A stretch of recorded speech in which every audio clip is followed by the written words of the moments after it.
Bonjour à tous. Aujourd'hui dans cette vidéo on va parler de la migration de mon réseau domotique Z-Wave du plugin historique JDOM OpenZWave vers son tout nouveau plugin, le plugin Z-Wave.js qui est passé en stable il y a à peu près 2 semaines de cela. Alors c'est le même sujet que la semaine dernière et vous le savez si vous suivez mon contenu, j'essaye de varier les plaisirs, je passe d'une thématique à une autre. Aujourd'hui je fais une exception.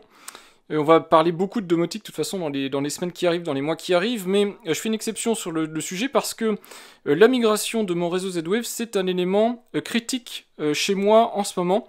Mon réseau Z-Wave était géré par OpenZWave et c'est vraiment une calamité en termes de fiabilité. Et donc, je bascule en urgence sur Z-Wave.js que j'attendais depuis un petit moment. Maintenant qu'il est stable, je dirais les plus grosses problématiques ont été résolues. J'ai eu pas mal de déboires pour passer sur Z-Wave.js, tout n'est pas réglé, mais l'essentiel des appareils ici Z-Wave sont maintenant sous Z-Wave.js, et ma maison fonctionne avec Z-Wave.js en production. Donc je suis plutôt satisfait, même si tout n'est pas parfait, je m'en suis quand même sorti, et dans l'ensemble, on va dire que le plus gros fonctionne, et le reste, je continue de voir avec l'assistance JDOM, qui est d'une aide précieuse en fait pour avancer sur la problématique, et puis derrière en faire profiter tout le monde évidemment, puisque une fois que les configurations sont partagées, les gens qui arriveront après coup pourront bénéficier de ces améliorations. Alors je résume la situation, vous avez déjà 2 vidéos sur ce contenu-là, sur cette thématique-là qui existe sur ma chaîne. Dans la première vidéo, je vous ai montré l'installation de Z-Wave.js quand Z-Wave.js était en phase bêta, avec plein d'explications sur pourquoi la migration, les avantages et tout ça. Et la vidéo de la semaine dernière, donc le deuxième contenu, c'était la première étape, comment on installe en version stable le nouveau plugin, et comment on prépare son installation pour accueillir Z-Wave.js avec des bascules entre le plugin historique et le nouveau plugin pour faire comme ça des ponts, des passerelles, regarder ce qui fonctionne et revenir en arrière si ça ne fonctionne pas. Cette semaine par contre, on va aborder la deuxième phase. La deuxième phase, c'est une fois que vous avez fait le tour de tous vos modules, que vous êtes prêt à migrer, que vous avez vu que l'essentiel des modules fonctionne, en tout cas vos modules critiques fonctionnent, vous pouvez faire une bascule définitive vers Z-Wave.js. Alors quand je dis définitive, un chemin arrière est toujours possible, mais ça vous nécessitera un petit peu de temps pour faire la bascule et un petit peu de temps pour rebasculer dans l'autre sens. Donc dans cette vidéo, je vais vous montrer comment j'ai fait la bascule, je vais vous montrer plusieurs petites choses, comment on bascule donc sur le plugin Z-Wave.js, comment on bascule des équipements avec les migrations d'équipements et de commandes, quels sont les petits trucs à mettre à jour. On va parler des scénarios, on va parler des intégrations avec les assistants vocaux. Donc j'ai ici par exemple un Google Home, et bien ce Google Home pilote mes équipements Z-Wave. Je vais vous expliquer comment j'ai réadapté les équipements dans le plugin Google Smart Home, donc le plugin qui connecte mon installation JDOM au cloud en fait, Google. Et enfin, on parlera aussi de mon application mobile, donc JDOM Connect, puisque malheureusement, il n'y a pas de migration automatique quand on fait des remplacements d'équipements et de commandes, et donc il a fallu que je fasse la migration à la main. Alors c'est pas très compliqué, mais c'est un petit peu fastidieux, un petit peu laborieux, et j'imagine que la situation évoluera dans le futur. Donc on va déjà faire un retour sur mon installation, je vais vous dire tout de suite ce qui fonctionne pas. Donc ça va être exactement comme la semaine dernière, je reprends les équipements un par un, puisque je sais que ça intéresse certains d'entre vous de savoir les équipements qui fonctionnent pas, et je vous fais un point rapide sur là où j'en suis en termes de migration et de compatibilité, on va dire, avec Z-Wave.js. Nous revoilà face à mon tableau domotique et électrique. Donc pour rappel, ça ressemble à ça, mais je vous l'ai déjà présenté dans le détail plusieurs fois. MagiDOM Atlas, toujours le même contrôleur, c'est très important quand vous faites votre migration OpenZWave vers Z-Wave.js, il faut garder le même contrôleur avec les mêmes équipements inclus. Comme ça, quand vous resynchronisez entre les différents plugins, vous récupérez bien les équipements, donc les modules Z-Wave tels qu'ils sont connus par le contrôleur Z-Wave. Donc je conserve pour le moment le même contrôleur, et dans une future vidéo, alors pour le coup pas la semaine prochaine, j'espère pas, mais dans quelques semaines, quelques mois, je vous montrerai la migration de cette clé USB qui est une Z-Stick Gen 5 vers la version Z-Stick 7, donc compatible série 700 Z-Wave, que je vais enfin pouvoir mettre à jour. Ici, vous avez mes FGD 212, donc les remplaçants de mes télérupteurs. On va en reparler quand je vais monter à l'étage. Je vais vous montrer, ils sont fonctionnels, il n'y a pas de souci. Mais en tout cas, ils sont ici dans mon tableau électrique, puisqu'ils pilotent toutes les lumières de palier, et du coup, ils sont branchés directement à l'endroit le plus pratique dans ce tableau électrique. Le dimmer Wally, toujours aucun souci, fonctionne toujours aussi bien, c'est un des équipements qui m'a posé aucun souci, il s'intègre très bien, il est reconnu tout de suite, il est sur secteur, donc de toute façon il est réveillé tout le temps, et les commandes fonctionnent sans problème, donc lui vraiment une perle en termes d'intégration Z-Wave, il fonctionne très très bien. Côté nodon et l'interrupteur, pas de souci. Alors il faudra adapter évidemment vos scénarios. ou réadapter les commandes, mais ça fonctionne bien. Côté détection d'inondation, pour le moment vous voyez que j'ai même pas le petit détecteur d'inondation en place. Il est fonctionnel, mais il faut que je reteste s'il détecte bien tout ce qui est fuite d'eau et puis fuite d'eau par capillarité. Donc ça je retesterai plus tard, pour le moment j'ai mis en attente. Mais le produit, le Water Sensor 6, est reconnu, il n'y a pas de souci. Pour le coup, les détecteurs de chez Fibaro, les Motion Sensors, sont très fiables, de manière générale, même en OpenZWave, mais avec ZWave-JS, ce détecteur-là, j'avais de temps en temps quelques soucis, maintenant j'en ai plus. Donc pour le coup, encore plus fiable, et j'en suis très content. On arrive à l'entrée. Dans l'entrée, j'ai par exemple le détecteur de fumée, là-haut. J'en ai un petit peu partout, des détecteurs de fumée, mais essentiellement dans les pièces de passage, surtout pour évacuer les personnes si jamais il y a un souci quelconque. Pour le coup, détecteur de fumée, ça fonctionne très bien, pas de souci particulier. Alors, il faut que je les teste. Je vais vous expliquer dans un instant pourquoi, et la raison, c'est ceci. Ici, j'ai mon détecteur d'ouverture de porte, il fonctionne impeccablement bien, c'est un détecteur de porte IoTech qui est sur batterie, sauf que en voulant faire des tests, je me suis rendu compte que quand j'ouvre la porte, ou même quand je déclipse ici le détecteur, la porte est bien indiquée comme ouverte, donc là-dessus il n'y a pas de souci, mais j'ai pas l'alarme qui s'enclenche, j'ai pas la sirène qui se déclenche. Du coup, c'est comme si j'avais la sécurité des biens, et peut-être des personnes aussi avec les détecteurs de fumée, qui étaient désactivés. Ça c'est franchement embêtant. Donc il faut que je regarde, le détecteur marche nickel, les ouvertures-fermetures de porte fonctionnent, donc c'est plutôt l'intégration avec les autres plugins. Alors est-ce que c'est lié à ZWave-JS ou est-ce que ça n'a strictement rien à voir et c'est juste que mon JDOM ne fonctionne plus peut-être? Je teste régulièrement tout ça, j'ai des procédures de test, tous les 6 mois en gros pour tout ce qui est détection, fumée, inondation, et régulièrement, un peu plus régulièrement pour tout ce qui est détection d'intrusion, et j'ai pas fait le test récemment, et ça ne fonctionne plus, ça m'inquiète un petit peu. Donc ça je vais creuser, mais a priori c'est pas le détecteur en lui-même. Et j'ai, vous voyez là-haut, d'autres détecteurs de mouvement qui me servent toujours à allumer les lumières automatiquement quand je le souhaite, ou éventuellement juste détection d'intrusion, puisque j'ai plein de détecteurs partout, et donc ça peut être pratique. Mon répétiteur Z-Wave de chez Fibaro, lui j'ai aucune idée de s'il fonctionne bien ou pas. Le souci c'est que c'est un équipement qui est transparent, et pour le moment il est mal remonté dans ZWave-JS, mais c'est pas très gênant. Le principe, donc, c'est pour ça que je dis qu'il est transparent, c'est de retransmettre des commandes, donc aider au maillage du réseau Z-Wave. Donc s'il n'est pas là, normalement mon réseau Z-Wave doit fonctionner quand même, c'est juste que ça l'améliore en améliorant la couverture, surtout pour tous les produits qui sont un petit peu loin du contrôleur. Donc je crois qu'il fonctionne, mais comme il est mal remonté dans ZWave-JS, je suis pas sûr qu'il soit parfaitement fonctionnel. La prise connectée Wally de Fibaro, elle, c'est aussi une perle, comme le dimmer, fonctionne très très bien, pas de souci particulier, reconnu tout de suite et fonctionnel tout de suite. Ça fonctionne très très bien. Le multisensor de chez Fibaro, je vous l'avais dit, c'est la version 6, multisensor 6, reconnu tout de suite, fonctionne tout de suite, dans toutes les situations. Même la détection de mouvement était fonctionnelle tout de suite, donc pas de souci particulier avec lui. Mon petit wall mode quad de chez IoTech, donc c'est un interrupteur tactile, lui on va en parler, puisque je vais vous montrer comment on adapte le scénario. J'aimerais bien trouver une technique pour ne pas avoir à adapter le scénario, mais j'ai pas trouvé, avec le fonctionnement en SenID et compagnie. Donc du coup j'ai dû adapter mon scénario et je vais vous expliquer ce que j'ai fait. Si vous avez une technique qui est plus facile ou plus élégante, n'hésitez pas, quand vous arriverez à la section où j'en parle, vous me donnez un petit conseil si ça m'intéresse. Maintenant il est fonctionnel, donc de toute façon ce sera pas trop tard, mais je verrai si ça vaut le coup de réadapter. En tout cas je vais vous montrer une technique qui fonctionne pour intercepter les appuis sur les boutons.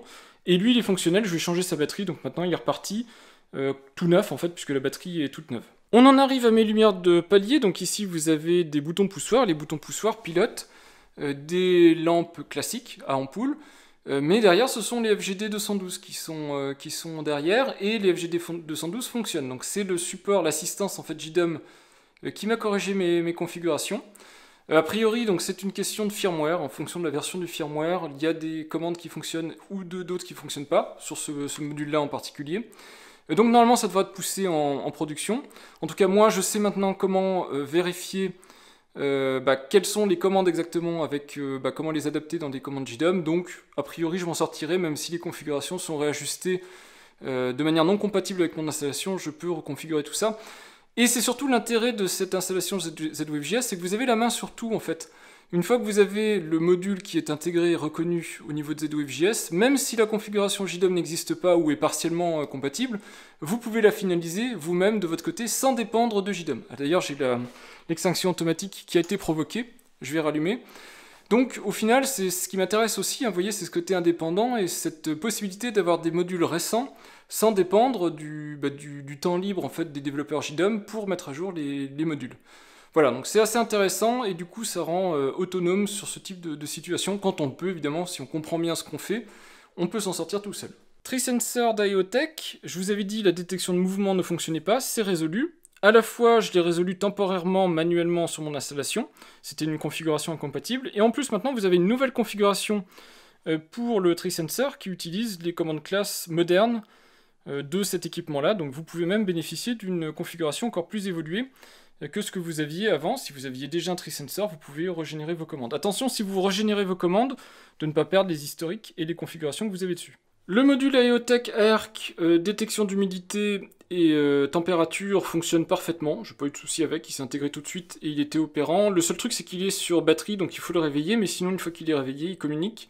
Et JDOM le configure correctement, donc il n'y a pas de souci particulier avec. Et j'en ai plusieurs de ce type-là, hein, je vous l'avais dit, mais les détecteurs d'inondation Fibaro fonctionnent bien. Il faut juste veiller à un truc, c'est dans la configuration du module côté JDOM, de bien indiquer que vous avez des modules avec ou sans détection de température. Par défaut, ils sont sans détection de température, et donc il a fallu que je remodifie ça, que je régénère les commandes, sinon je ne pouvais pas migrer mon historique de température de plusieurs années en fait dans mon nouvel équipement. Mais à part ça, ça fonctionne très bien.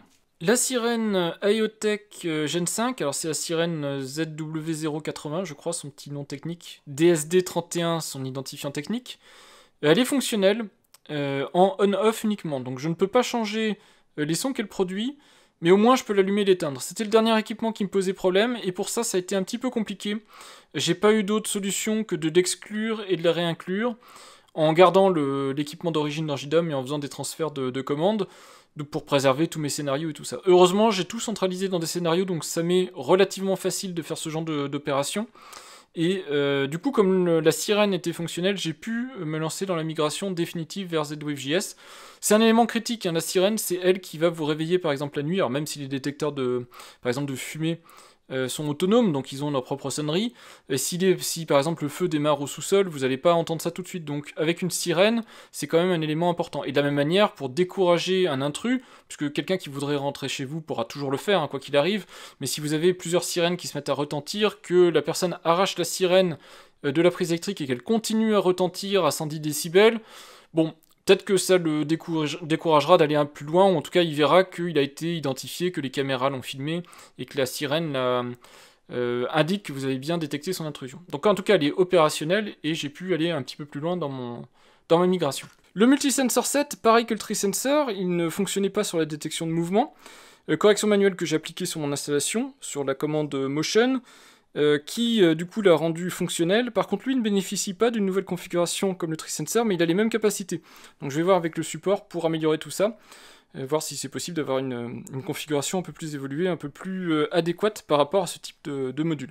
Et la Smart Switch 7, vous vous rappelez peut-être, je vous avais dit que j'étais pas sûr qu'elle fonctionne tout le temps. En fait, c'est, je pense, juste mon réseau Z-Wave qui était saturé parce qu'il était en train de découvrir des modules et de faire plein de choses. Là, depuis que je suis en production, en fait, quelque part sur ce réseau Z-Wave.js stable, on va dire, avec des modules reconnus et tout ça, pas de souci. Elle s'allume, elle s'éteint, donc il n'y a pas de souci particulier. Et puis du coup, j'en profite pour essayer d'autres modules que j'ai déjà chez moi et que j'avais arrêté parce que j'avais des soucis réguliers de remontée d'informations. Et donc en particulier, le WaterSensor 7 Pro, qui est fonctionnel. Il faut juste que je retrouve une pile à peu près potable, et normalement je peux le remettre en activité, il va être fonctionnel. Donc voilà en gros ce que ça donne. Tout ce que vous avez vu est intégré dans mon installation JDOM. Donc on va de toute façon faire un petit rapide coup d'œil dans le plugin ZWave.js, mais en gros vous voyez ici les modules que je vous ai montrés, ils sont tous là. Et ils sont fonctionnels, reconnus. Alors vous voyez qu'il y en a encore avec des icônes vertes, c'est soit des modules que j'ai pas exclus quand je vous ai fait des tests ou quand j'ai fait des tests pour moi-même, soit des modules qui pour le moment sont désactivés ou ne remontent pas, et donc ça je verrai au fur et à mesure, mais l'essentiel de mon installation domotique est là. Donc, c'est pas mal, je vous le répète encore une fois, faites très attention, il y a des modules critiques à la sécurité comme l'ouverture ici de ma porte d'entrée, qui ont beau être fonctionnels, être opérants et avoir une tuile sur le dashboard de JDOM, tuile fonctionnelle hein, évidemment, qui montre porte ouverte, porte fermée. Une fois que vous faites votre migration, retestez tout à la main, c'est-à-dire si vous avez des intégrations avec une alarme ou avec une sirène pour sonner si vous avez de la détection de fumée, des choses comme ça, refaites tous les tests. C'est pas parce que vous pensez que ça fonctionne, la preuve en est que ma détection d'intrusion ne fonctionne pas. Donc c'est important de faire les étapes nécessaires pour comprendre ce qui se passe et recorriger tout ça. Voilà, donc maintenant on va se lancer dans le vif du sujet, je vous montre comment on migre, et ensuite les différentes étapes dont je vous ai parlé, c'est-à-dire la migration avec les équipements et tout ça, la partie commande vocale, et puis la partie application mobile, si vous êtes intéressé, si vous utilisez JDOM Connect pour faire la migration de commandes. Donc on y est, on se lance. Première étape, on va sauvegarder JDOM. Je vous l'ai fait faire déjà la dernière fois pour la migration d'OpenZWave vers ZWaveJS. Ici, la sauvegarde de JDOM prend tout son sens, puisque vous allez voir qu'on va remplacer des équipements, des commandes. Il n'y a quasiment aucun risque pour le système d'exploitation en soi, contrairement à l'étape précédente où on installait des dépendances, on compilait des choses, etc. Ici, on est purement sur de la configuration JDOM, donc pour le coup, vous êtes protégé. Le fait d'avoir une sauvegarde JDOM vous mettra à l'abri de tout problème. Donc c'est exactement comme la dernière fois. Si vous vous lancez dans une procédure de migration, surtout cette étape-ci, vous lancez bien une sauvegarde, et ensuite vous vérifiez bien que cette sauvegarde est opérationnelle, que vous pouvez l'ouvrir, que vous pouvez éventuellement restaurer ensuite JDOM avec cette sauvegarde. Elle va être cruciale si jamais vous vous y prenez mal, et ça peut aller très vite. Un remplacement d'équipement, si vous allez un petit peu trop vite, que vous lisez mal ce qui est écrit, vous pouvez faire des dégâts sur votre installation JDOM parfaitement fonctionnelle. Faut bien prendre en compte que ça fait peut-être des années que vous peaufinez votre installation JDOM, vos scénarios, tout ça, donc c'est vraiment super important de faire une sauvegarde qui fonctionne. Donc on vérifie que la sauvegarde est fonctionnelle, que vous l'avez en local si nécessaire. N'oubliez pas, vous avez ici le bouton télécharger la sauvegarde, donc vous pouvez la ramener en local pour être sûr, en cas de pépin, et vous pouvez aussi évidemment la mettre dans du cloud, des choses comme ça, pour être sûr de remettre la main dessus quand vous en aurez besoin. Et l'étape d'après, donc, c'est maintenant de basculer d'OpenZWave à ZWaveJS. Alors je vous ai déjà montré plusieurs fois cette procédure-là. Pendant toute la phase où vous êtes en période, on va dire, d'observation de ZWaveJS, vous pouvez redésactiver le plugin ZWaveJS quand vous voulez revenir sur ZWave et n'avoir que le démon ZWave d'OpenZWave qui fonctionne. Ici, on va faire l'inverse, c'est-à-dire que je vais arrêter de toute façon, quoi qu'il arrive, le démon OpenZWave, on va basculer en ZWaveJS, je vais démarrer le démon ZWaveJS, et l'objectif à la fin, c'est de faire en sorte de désactiver ce plugin ZWave historique pour ne travailler qu'avec le plugin ZWaveJS. Donc, on va réactiver d'abord le plugin ZWaveJS, et ensuite on va lancer le démon. Donc je lance ici le démon, ça prend quelques secondes. ZWaveJS est vraiment ultra rapide à démarrer, surtout sur une JDOM Atlas. C'est l'affaire de moins d'1 minute pour avoir tout opérationnel sous ZWaveJS. Et donc l'étape qu'il me reste maintenant à opérer, c'est l'étape que vous voyez en fait, que je vais vous synthétiser ici. Vous voyez ici que j'ai par exemple, donc si je zoome sur rez-de-chaussée, vous avez ici mon détecteur de fumée du rez-de-chaussée, avec le petit fumet, la température. C'est comme ça que je l'ai configuré en tant que tuile. Et vous voyez ici que mon détecteur de fumée ZWaveJS, que j'ai préfixé en fait avec son node ID, j'enlèverai après en fait. Mais pour le moment, je l'ai maintenu pour pouvoir bien faire la différence entre OpenZWave et ZWaveJS. Et bien lui, il n'est pas configuré en termes de rendu, mais en plus, il n'a pas l'historique de commande et tout un tas de petites choses qui peuvent exister sur ce type de choses. Alors, je vais vous montrer un exemple concret. Si par exemple ici, on prend mon ouverture de porte, donc j'ai un capteur d'ouverture de porte ici, et qu'on va sur la commande état, vous allez voir ici qu'il y a des configurations que j'ai mis dessus. Donc en particulier ici, j'ai le fait que si la porte reste ouverte pendant plus de 5 minutes, ça doit déclencher un scénario qui me dit attention, la porte est restée ouverte. Ça, je vous en ai fait des vidéos, toutes ces petites choses-là, ces petites astuces en fait, pour avoir une installation domotique proactive qui vous informe quand il y a des choses qui vont pas, un verrou qui n'a pas été fermé, une porte qui est restée ouverte, des choses comme ça, en faisant en sorte d'avoir des scénarios réutilisables, tout ça je vous l'ai expliqué. Mais ici vous voyez qu'il y a plein de petits détails qui sont liés à des commandes d'un équipement, et donc il faut absolument que ces choses-là soient migrées en même temps. Donc c'est pour ça qu'on va utiliser l'outil qui a été créé spécialement dans JDOM 4.3. Je vous rappelle, ici je fais cette migration dans le contexte d'une JDOM 4.3. Cet outil, c'est l'outil de remplacement. L'outil de remplacement, alors je le trouve pas idéal dans sa conception, si j'avais pu le tester, j'aurais peut-être fait pas mal de remontées, mais il permet en gros de prendre des objets ou des équipements qui viennent d'une version donnée de plugin. Alors ici j'ai un petit bug de CSS, mais c'est pas grave, vous faites comme si vous avez rien vu. Donc vous prenez des équipements qui viennent d'un certain plugin, et vous pouvez les migrer dans des équipements du même plugin ou d'un autre plugin. Donc vous avez ici l'ensemble des plugins, on va tous les désactiver, on va garder que ZWave et ZWaveJS, puisqu'on va travailler sur ces deux-là. Et je clique sur filtrer. Et ici vous voyez que le principe c'est ça, vous pouvez remplacer un appareil ici, donc un équipement source vers un équipement cible, et vous avez ici les options de fonctionnement. Donc pour les options, vous pouvez copier la configuration de l'équipement source, vous cochez, cacher l'équipement source, donc ça peut être le rendre invisible, ça peut être pratique pour vous simplifier la vie au fur et à mesure une fois que vous avez vu que c'est fonctionnel. Donc moi je vais pas le cacher pour le moment, j'ai pas besoin, mais si vous voulez suivre ce que vous faites, ça peut être intéressant, ne serait-ce que pour plus l'avoir dans cette liste-là. Copier la configuration de la commande source sur la commande cible, oui. Supprimer l'historique de la commande cible, ça peut être intéressant, moi je le fais pas parce que de toute façon j'ai pas de module en double, donc j'ai pas besoin de le faire. Et copier l'historique de la commande source, ça je prends. Donc en gros voilà comment je le configure, éventuellement ça vous pouvez le cocher au choix. Et ce truc là c'est uniquement quand vous avez deux modules complètement différents et que vous voulez supprimer l'historique initial de la cible. Mais moi j'ai pas de, comme je vous le dis, hein, c'est le même équipement en termes de Z-Wave, donc je peux pas avoir des remontées en termes d'historique sur des plages qui vont se chevaucher. Donc du coup j'ai pas besoin de faire ce genre de choses. Et ensuite, et c'est là où je trouve ce plugin extrêmement laborieux, il va falloir faire la migration, donc il va falloir ne choisir ici à gauche que des choses qui viennent d'OpenZWave et à droite que des choses qui viennent de ZWave.js. Alors j'aurais aimé pouvoir par exemple ici dire je veux migrer, alors on peut migrer pièce par pièce, mais je veux migrer toutes les sources OpenZWave vers des cibles ZWave.js pour avoir un filtre différent entre le côté source et le côté cible. On peut pas, et je trouve que c'est dommage, parce que ça rend les choses au final un peu plus laborieuses, alors que ça aurait pu être beaucoup plus simple. Donc je vous montre un exemple concret. Donc vous avez par exemple ici, je vous l'ai dit, le détecteur de fumée du rez-de-chaussée. Et bien ce détecteur de fumée du rez-de-chaussée qui s'appelle fumée, donc la source ça va être fumée en OpenZWave, je vais le déplacer, le copier, le cloner sur 4 fumées en ZWave.js. Donc dans la liste ici, on va aller au rez-de-chaussée, donc rez-de-chaussée ici, vous voyez fumée en OpenZWave, on le sélectionne, on voit ici quand on clique dessus la liste des commandes, donc vous n'êtes pas obligé d'ouvrir les commandes, hein, mais vous pouvez le faire si vous le souhaitez, et ici on va aller choisir aussi rez-de-chaussée, et derrière on va choisir, alors rez-de-chaussée j'ai dû le zapper, il est plus haut, voilà rez-de-chaussée, et on va choisir fumée. Voilà, et vous voyez qu'ici, fumée est automatiquement copié sur fumée, chaleur sur chaleur, sabotage, etc.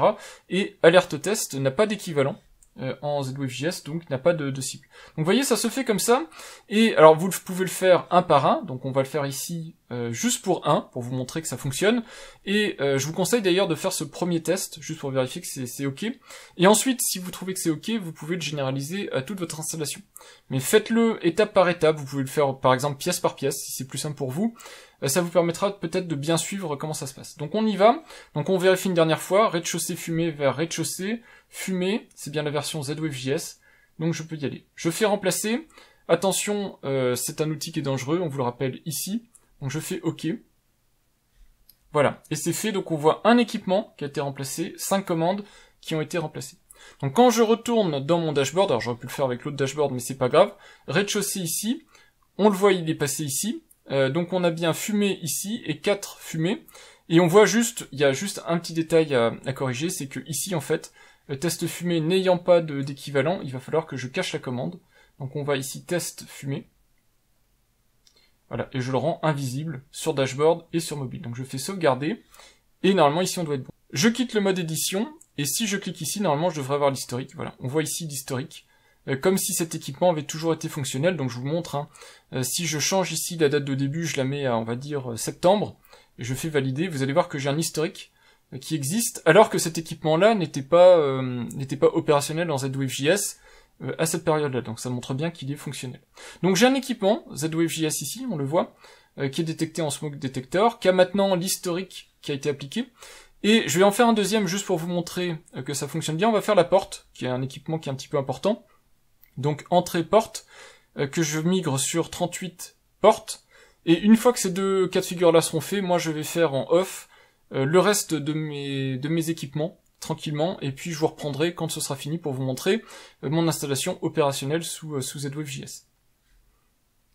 Donc de la même manière, on va dans outils remplacer. Je resélectionne donc les plugins exactement comme tout à l'heure et je clique sur filtrer. On a la liste ici qui se remplit. Copier la configuration, oui. Cacher l'équipement, je n'en veux pas. Copier, oui. Supprimer, j'ai pas besoin. Et copier l'historique, oui. Donc on va dans l'entrée. Donc l'entrée ici, porte, et on choisit bien la bonne porte, c'est-à-dire entrée porte en OpenZWave, c'est celui-là.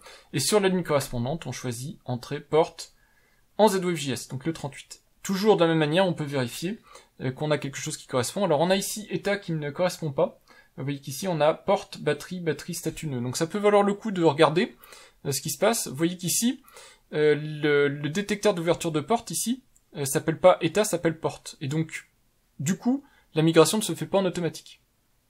Donc si je veux que ça fonctionne de manière automatisée, il va falloir que je renomme, c'est-à-dire que je demande à faire mapper la commande état sur la commande porte.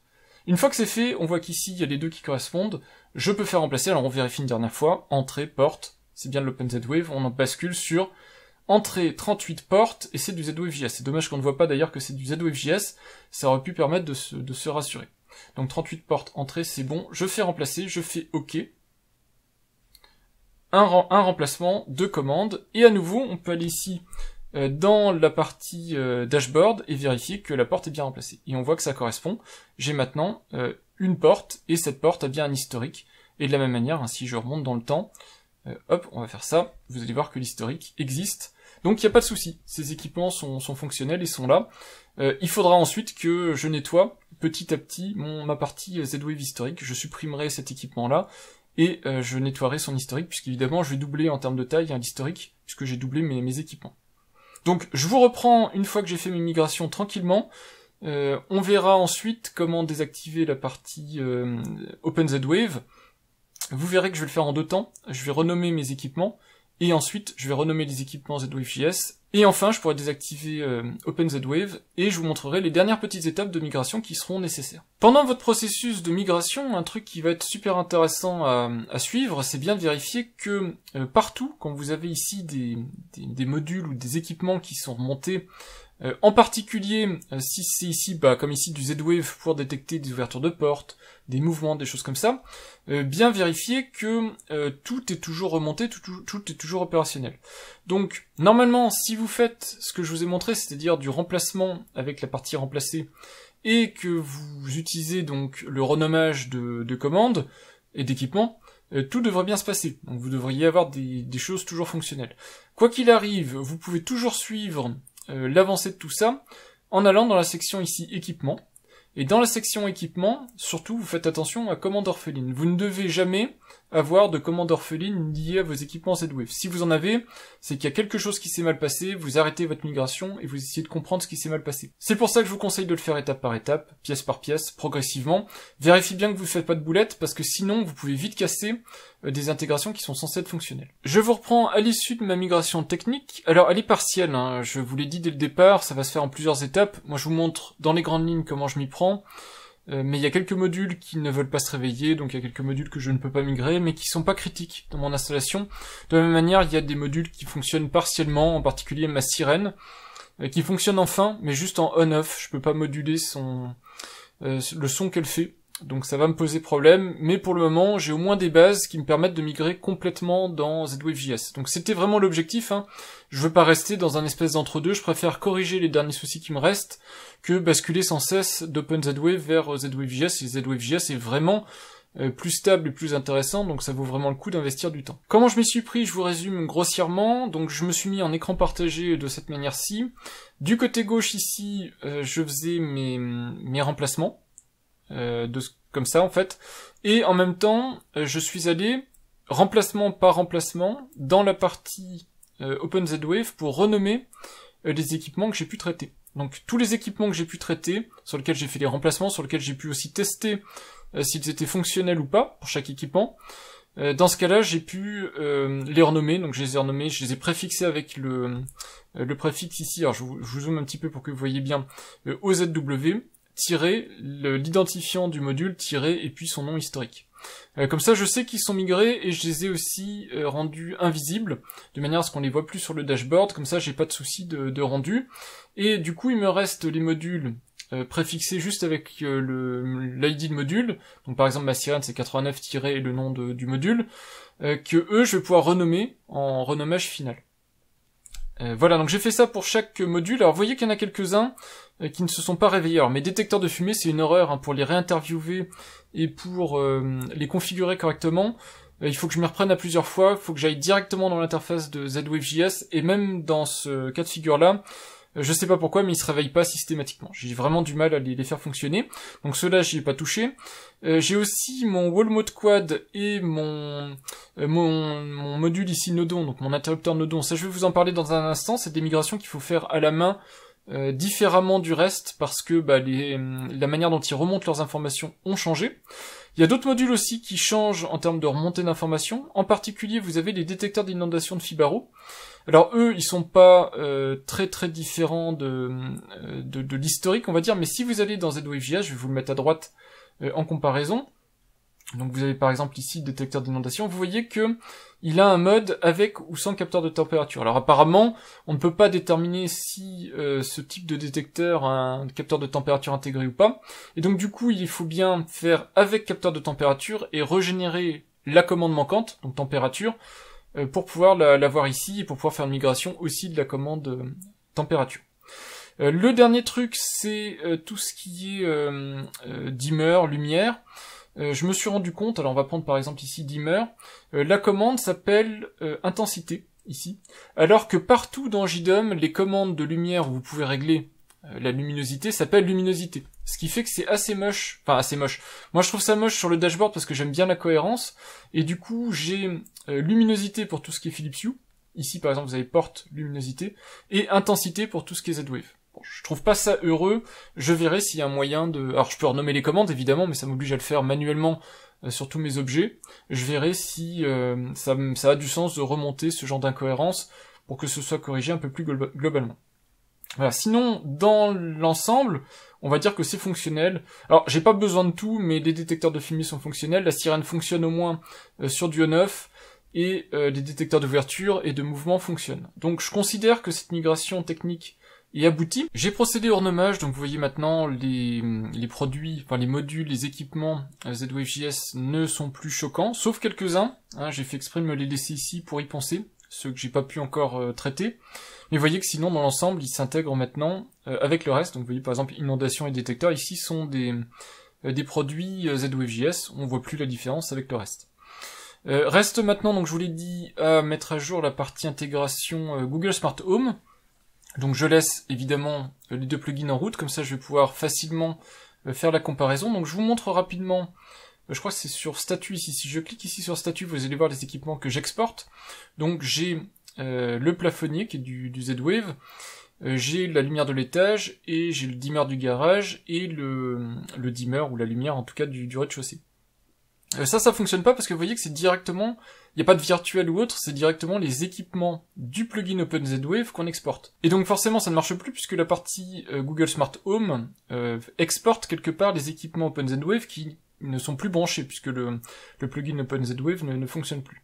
Donc il va falloir que je remplace ces quatre équipements-là, donc les lumières en gros, puisque c'est les lumières en Z-Wave que je pilote avec la voix, il faut que je les remplace par leur équivalent dans ZWave.js. Alors vous allez voir que c'est pas très compliqué, il suffit de filtrer ici par ZWave.js, et puis trouver les éléments qu'on veut exporter. Donc moi j'avais le plafonnier de la cave, donc ici je choisis transmettre, il va falloir que je choisisse ici le type lumière, puisque par défaut malheureusement le type est pas mis. Voilà, donc je mets type lumière, normalement ces produits ont été créés avec les génériques qui correspondent au niveau des commandes, donc juste ça à faire, ça devrait fonctionner. Donc voilà, je fais ça, j'ai dans l'entrée, j'ai la lumière du couloir. Donc a priori c'est bon, je vais pouvoir désactiver ici la partie OpenZWave, puisque ça, j'ai plus besoin de les transmettre, donc je fais sauvegarder. Et je vais pouvoir demander à Google de synchroniser mes équipements. Ok Google, synchroniser mes équipements. Très bien, je synchronise les appareils pour JDOM, Arlo et Philips Hue. Voilà le résultat, on voit maintenant que ce sont bien les produits ZWave.js qui sont ici, et on voit d'ailleurs que je n'ai que les produits que j'ai demandé. J'ai plus qu'à vérifier directement dans l'application Google Home ou à la voix, d'essayer d'activer les produits, mais vaut mieux passer par l'application Google Home, comme ça on peut réaffecter les produits dans des pièces, et on peut aussi vérifier beaucoup plus facilement s'ils sont fonctionnels. Une fois qu'on a synchronisé les équipements dans Google Home, alors moi comme j'ai gardé le même nom de pièce, le même nom d'équipement, vous voyez que c'est... enfin j'ai rien eu à faire en fait, ça s'est remis exactement en place. Je peux changer l'intensité, je peux allumer et éteindre et je vous montre que c'est fonctionnel. Ici c'est juste un pilotage dans l'application Google Home, mais évidemment une fois que c'est dans l'application Google Home, tous les produits que vous mettez dedans, vous pouvez les piloter avec tous les appareils compatibles Google Assistant, Google Home. Donc du coup, à la voix, OK Google, éteins la lumière de l'étage. Ok, j'éteins couloir. Voilà. Alors il y a juste la petite remontée qui est un petit peu plus lente quand on le fait comme ça, mais sinon c'est parfaitement fonctionnel. Donc voilà, donc vous avez en gros compris, les intégrations Google Home se font aussi très bien, c'est juste qu'il faut reprendre ces équipements manuellement pour les réinclure proprement de ZWave.js dans le plugin Google Smart Home. Et dernière étape, en tout cas dernière étape pour moi dans mon processus de migration, on a vu l'activation équipement par équipement avec le remplacement de commandes et tout ça, on a vu la partie Google Smart Home pour les interactions vocales avec un plugin d'interaction vocale. La dernière étape, je vous l'ai dit, c'est des scénarios pour les produits qu'on ne peut pas migrer, les produits que moi je ne peux pas migrer. Ce sont les interrupteurs, donc j'en ai deux, des interrupteurs, le Wall Mode Quad et le Nodon Wall Switch. On va faire l'exemple rapidement avec le Wall Mode Quad. Ce qu'il faut comprendre, c'est que le sens a un petit peu changé sur les appuis de boutons, et donc forcément, il faudra adapter vos scénarios. Moi, je fais au plus simple, pour que ça fonctionne, et j'ai pas des besoins très évolués, mais ce sont des produits qui supportent les appuis multiples, les appuis longs, les choses comme ça, donc en fonction de comment vous l'avez intégré, et du nombre de commandes que vous avez branchées dessus, ça va être plus ou moins compliqué. Donc l'interrupteur en lui-même il fonctionne, hein, il est reconnu par JDOM, par la partie ZWave.js. Je vous montre juste, je vous le rends visible, donc il est au rez-de-chaussée. Je vous montre le widget, ça n'a aucun intérêt de le rendre visible, mais je vous montre comme ça. Vous voyez ici j'ai les labels, les 4 labels des boutons. Si j'appuie sur le bouton 1, vous allez voir ici, donc vous entendez normalement un petit tut, et vous devriez voir ici le label qui change. Donc vous avez appuyé une fois. Donc ça c'est la version label de CentralScène pour le bouton 1, mais vous avez aussi l'équivalent en version technique, on va dire, avec un identifiant.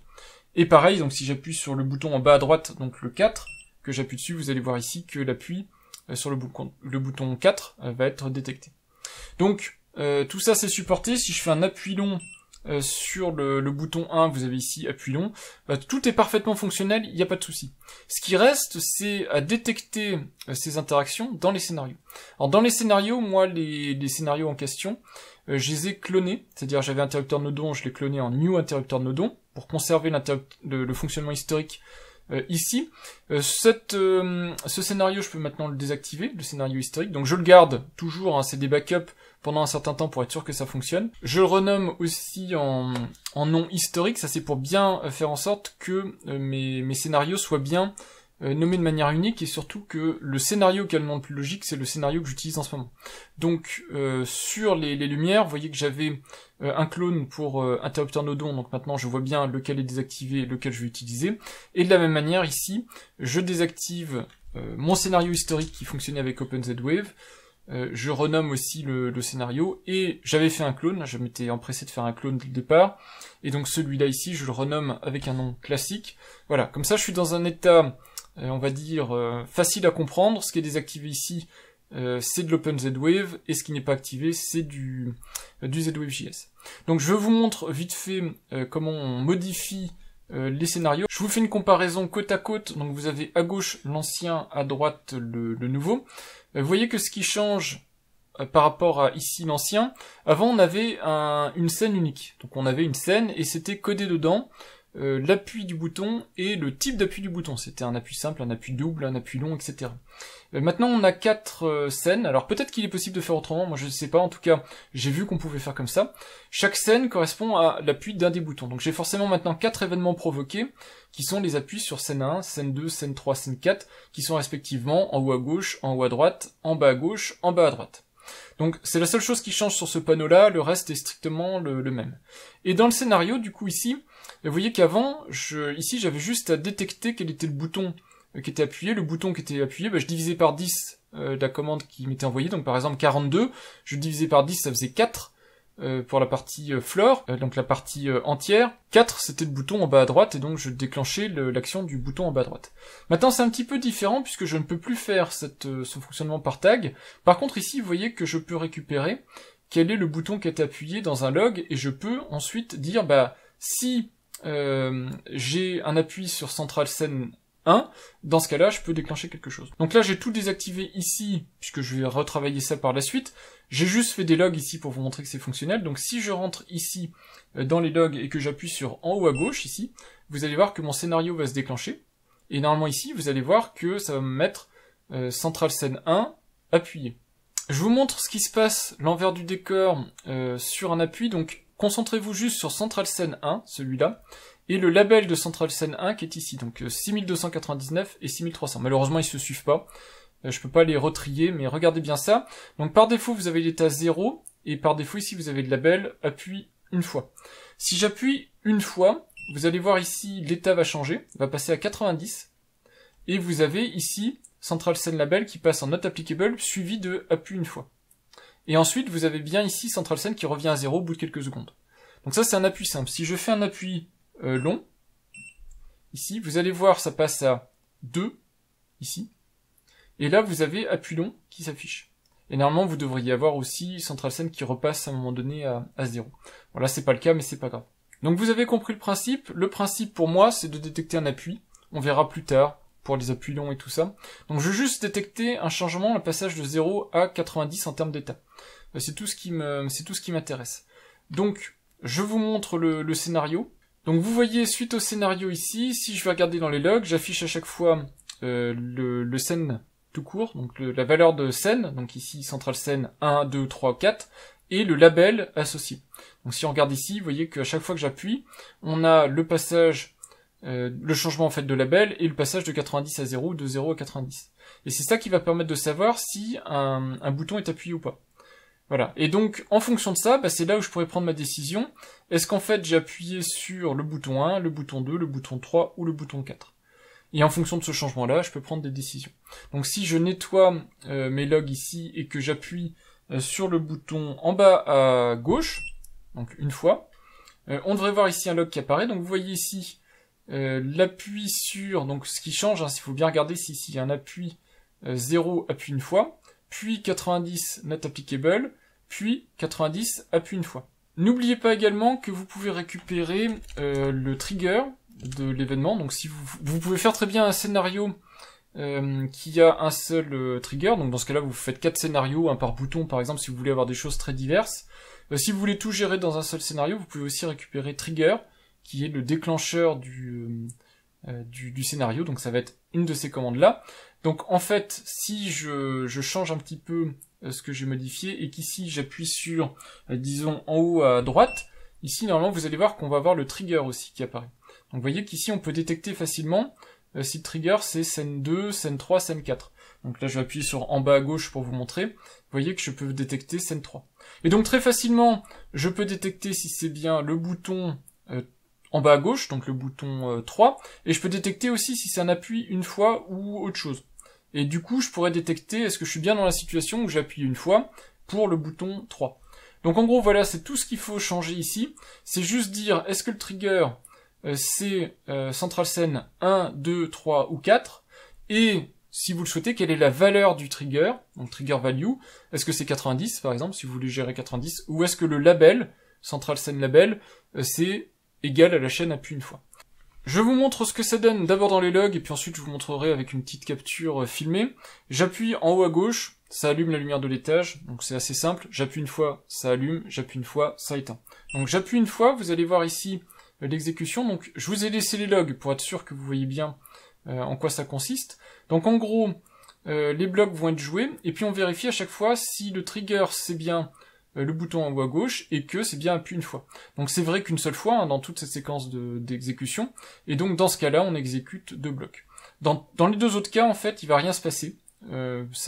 Alors c'est dommage, on a plein d'événements qui se déclenchent pour pas grand-chose, donc ça pollue un petit peu le scénario, mais vous voyez ici que il y a aucune des conditions qui n'est remplie, et donc du coup, rien ne se passe.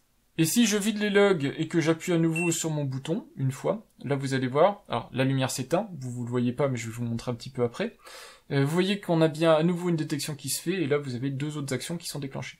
Donc en fait ce que je vous ai montré ici, c'est ce que je vous ai montré ici, donc vous avez les logs qui s'affichaient, et donc ce qui s'est déclenché c'est cette chose-là. Donc on a bien Central Scene 1 qui a été l'élément trigger, donc trigger égale Central Scene 1, et j'ai vérifié que Central Scene Label 1 c'était bien un appui une fois. Donc si j'avais fait un double appui, un appui long, ça ne passait pas dans cette section-là. Et donc là, je me suis mis un petit commentaire à chaque fois pour savoir à quoi ça correspond. Donc là, c'est la section étage, et dans la section étage, si ma lumière est allumée, je l'éteins, et si la lumière est éteinte, je l'allume. Voilà, ça fait que ça, puis ça stoppe le scénario, puisqu'on a trouvé une condition nécessaire et suffisante pour l'exécution du scénario. Voilà, c'est pas plus compliqué que ça, si vous voulez juste gérer un appui sur un bouton. Si ensuite vous voulez faire plus évoluer, je le fais pas ici, mais ça nécessitera que vous creusiez un petit peu. C'est en gros l'esprit qu'il faut avoir pour gérer des interrupteurs avec les centrales scènes. Je vous refais la démo donc sur ce bouton-ci en haut à gauche, vous voyez que ça allume bien la lumière. Ici, on est sur un interrupteur Z-Wave qui allume une lumière Z-Wave sans inclusion directe, c'est-à-dire que je passe par une indirection, donc JDOM, pour déclencher la permutation on-off. Donc c'est moins fiable que si de l'interrupteur pilotait directement le module, ce serait possible à faire, mais ça permet aussi des scénarios plus évolués. Et vous voyez que ça fonctionne vraiment hyper bien, c'est très réactif, et il n'y a pas de souci. Donc ici j'ai juste fait du on-off, et évidemment c'est compatible avec d'autres manipulations, donc si vous avez d'autres manières d'allumer ou d'éteindre la lampe, c'est une bascule en fait en vérifiant l'état. Donc à chaque fois, comme je connais l'état en Z-Wave, puisqu'ici c'est mon module Z-Wave, donc je connais l'état, je peux changer l'état, et donc c'est extrêmement fiable. Cerise sur le gâteau, mais alors là c'était pas vraiment un cadeau, je me suis rendu compte un petit peu tardivement. J'ai pas consulté dans le détail les différents messages du forum communautaire, et j'avoue que j'ai même pas fait le test, j'y ai pas pensé. Mais je me suis rendu compte donc tardivement que la partie JDOM Connect ne supporte pas le remplacement de commandes. Ça n'a pas été implémenté dedans, et donc mon application mobile n'a pas été migrée automatiquement. C'est dommage. C'est pas non plus horrible par rapport à certaines personnes, mon nombre de widgets reste relativement limité. Et donc il a fallu que je repasse dans chacun des widgets et que je m'assure que la commande qui est ici était bien, enfin l'équipement et la commande sont bien ceux issus de ZWave.js et pas ceux historiques de OpenZWave. Donc je vais vous faire une petite démo de la sirène pour vous montrer que la sirène est opérationnelle en ZWave.js. Au moins en on-off, je vous le redis, malheureusement je peux pas moduler ni sa tonalité, ni son volume, mais en tout cas vous voyez ici j'ai modifié donc les commandes, j'ai modifié l'état, et j'ai aussi l'icône qui change. Donc évidemment je vais dans la séquence qui suit baisser le volume, pour pas que vous fassiez mal aux oreilles en écoutant la sirène, parce que là elle part à fond, elle est à 119 décibels, je crois, en tout cas elle est vraiment violente, mais vous allez voir qu'à la fois ma partie JDOM Connect, donc ma partie application mobile, et la partie Z-Wave sont parfaitement cohérentes, et j'ai récupéré maintenant une installation 100% fonctionnelle, en tout cas sur les produits que j'utilise au quotidien les plus importants. Donc on est parti pour la démo, vous allez comprendre soit ce que ressent quelqu'un qui s'introduit chez moi, soit s'il y a une alerte, incendie, inondation, ce qui se passe au niveau sirène. Je reprécise que je fais exprès, et malheureusement pour le moment je ne peux plus, de changer la tonalité de la sirène, pour pouvoir identifier rien qu'au son, si c'est un problème d'incendie, un problème d'intrusion ou un problème d'inondation. Donc là ici, j'ai plus qu'un seul son, volume à fond, mais vous aurez compris. Donc ce qui va se passer, c'est que l'application JDOM Connect va discuter avec le plugin JDOM Connect qui est sur mon installation JDOM, et envoyer les commandes au plugin ZWave.js qui pilote donc ma sirène, comme vous l'avez compris. Donc regardez bien, je vais appuyer sur les boutons, si j'arrive à appuyer du premier coup sur le tactile, et vous verrez aussi le statut ici de la sirène qui va changer. Donc je me tais parce qu'évidemment, je vais baisser le volume pendant que la sirène sonne.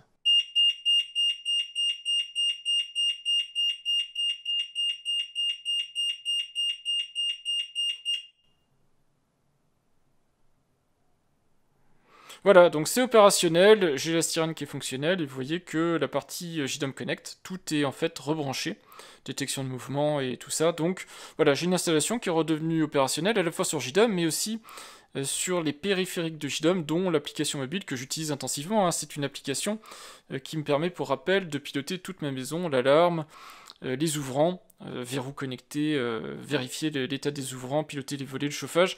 Donc c'est une application qui est critique pour mon installation du domotique, donc mon utilisation du quotidien. Je suis actuellement dans le bureau, vous voyez ici que le détecteur du bureau est en alerte, et c'est mon Motion Sensor 7. Donc il est parfaitement fonctionnel. On va faire un petit tour du propriétaire.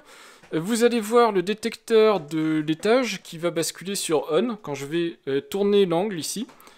Voilà, normalement vous devriez le voir passer en alerte, c'est le détecteur qui est là. Et ça va être le cas partout dans mon logement en fait. Alors je vais me déplacer, vous allez voir maintenant l'entrée couloir qui va s'allumer. Qui va me détecter. Donc on est là, entrée couloir, normal. Normalement je passe devant, il va me détecter. il m'a détecté en alerte. Et si je me tourne vers la porte d'entrée, vous allez voir aussi en alerte. Donc j'ai tous les détecteurs de mouvement qui fonctionnent, vous voyez que tout est faisable et que la migration n'est pas si conséquente que ça.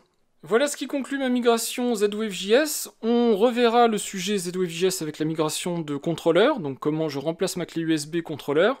Mais pour le moment, j'imagine dans un futur proche, ce sera tout. On va s'arrêter là, ça fait déjà pas mal de contenu sur un même sujet.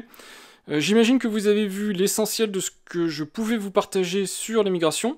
C'est un processus qui est un peu long, un peu fastidieux, mais que vous ferez probablement qu'une seule fois. C'est-à-dire une fois que vous êtes en ZWave.js, je pense que ce projet-là a une belle espérance de vie, et vous devriez être tranquille. Et une fois en plus que vous êtes sous ZWave.js, je peux vous le redire si vous n'êtes pas convaincu, vous avez une très bonne détection des différents modules, avec des configurations qui sont beaucoup plus à jour que ce que pouvait promettre OpenZWave. Vous avez un réseau qui est fiabilisé, et là je le ressens vraiment, j'ai une maison qui réagit vraiment beaucoup plus vite et de manière beaucoup plus fiable. Et vous avez aussi une facilité de débugage et d'autonomie si vous voulez configurer vos modules et adapter en fonction de ce que vous avez et des petites problématiques que vous pouvez voir en local. Voilà, maintenant il me reste une dernière étape qui ne sera pas filmée en vidéo, je vous l'ai dit, c'est la fiabilisation de tout ça.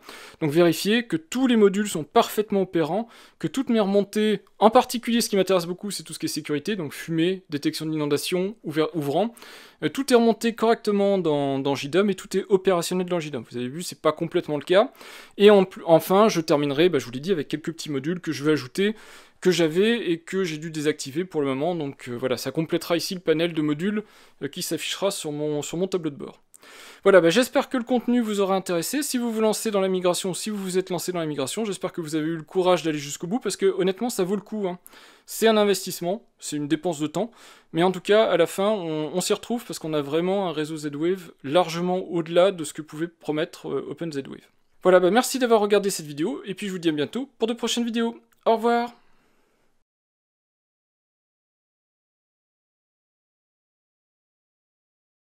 Pour les gens qui sont arrivés jusqu'à la fin de cette vidéo, merci à vous, et pour ceux qui s'inquiètent en plus de ma sécurité, merci également. Je vous montre le capteur d'ouverture de porte, comme ça vous saurez que je suis arrivé au bout en fait de mes différents tests. Il me reste encore le test d'incendie, je ne vais pas mettre le feu chez moi, mais vérifier qu'une fumée déclenche bien mes capteurs d'incendie, mais a priori les tests unitaires sont fonctionnels, donc il n'y a pas de souci particulier. Donc j'ai l'alarme ici qui est en périmétrique, donc ici c'est la vision JDOM Connect, mais c'est pareil sur mon portail web JDOM. J'ai la capacité, vous l'avez vu, de piloter ma sirène à EOTech, alors en on-off, mais c'est déjà pas mal. Et j'ai ici une surveillance des différents ouvrants en fonction des cas de figure. Je vais faire je vais faire semblant en fait d'ouvrir ma porte en déclipsant le petit équipement qui est là, et vous allez écouter. Voilà, c'est instantané, vous voyez, j'ai la sirène qui se déclenche, donc on le voit ici si ça veut bien faire le focus, voilà. J'ai juste à couper et je reçois mail, SMS, notifications qui me disent qu'il y a un souci. Donc pas de souci particulier, tout est fonctionnel et tout réagit bien. Et surtout avec le réseau ZWave.js, j'ai une vraie fiabilité, une vraie réactivité de ces capteurs-là, et j'ai pour l'instant, en tout cas au bout d'un peu plus d'une semaine d'utilisation, pas de problème en tout cas. Avant j'avais des soucis, de temps en temps le capteur ne repassait pas en état fermé par exemple. J'ai plus de ce souci-là, ça a l'air d'être beaucoup plus fiable. Donc je vais évidemment tester sur le long terme et je vous tiendrai au courant dans une future vidéo sur la mise à jour de mon contrôleur Z-Wave si effectivement mon réseau Z-Wave est beaucoup plus fiable ou pas.